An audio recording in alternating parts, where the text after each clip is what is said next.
আনারস মাখা খাওয়ার জন্য আসলাম আনারসের দোকানে। প্রস্তুতি চলছে, কাটিং বোর্ডটা ধুয়ে নেওয়া হয়েছে। এখন আনারস এলাকার ওয়েট করে বিক্রি হয়। এখানে আনারস হচ্ছে 1/2 কেজির উপরে হয়েছে।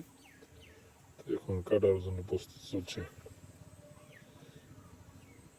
আনারস বিক্রেতা কাটতেছে আনারস, দেখতেছে আপনারা খুব চৌকসের সাথে প্রফেশনালি ভাবে আনারস কাটতেছে, কারণ আর কাজই হচ্ছে কেটে বিক্রি করা।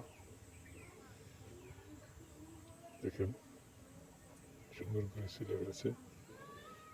এবার আনারসটা টুকরা করে দিচ্ছে সুন্দর করে।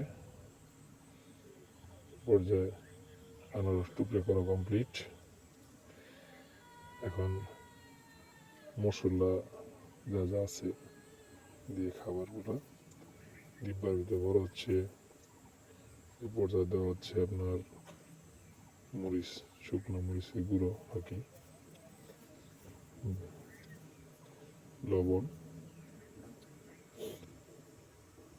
পরিমাণ মতো বা স্বাদ মতো লবণ দিয়ে দিচ্ছে।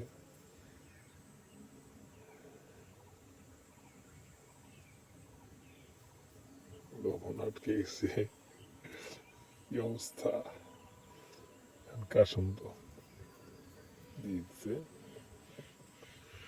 ব্যাস একটু হাতে নিয়ে ঝাঁকিয়ে নেড়ে চেড়ে দিচ্ছে।